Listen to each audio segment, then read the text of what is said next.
Unë jam marrë me shpopullimin sepse jam nga isoj njerëzish që vendos Shqipërinë para partisë. Kjo është e para. E dyta, nuk e di se sa kanë ikë nga Greqia. Ne në rast se na ikin aq njerëz sa unë mendoj që kanë ikë, se ne kemi dhënë alternative brenda statit, se dhe aty ka patriot që na kanë treguar të vërtetën se çka ka ndodhur me regjistrimin e njerëzve.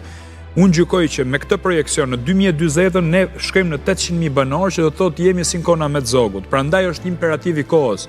Duhet jetë një pakt kombëtar midis PS-s, PD-s dhe çdo partie tjetër, që e para mos largohen më shqiptar nga Shqipëria. Dhe e dyta, të kthejmë shqiptarët nga jashtë brenda. Plani është shumë i thjeshtë.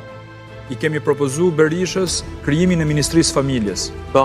Ministria Familjes do të jetë një ministri kujdestare për implementimin e të gjithë programit që ne kemi shkruar për riaktësimin e shqiptarëve.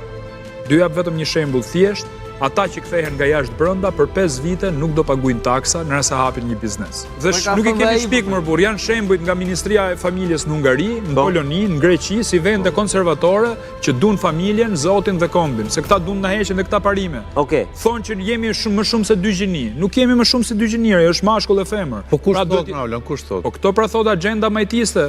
Cila agjenda? Majta pra.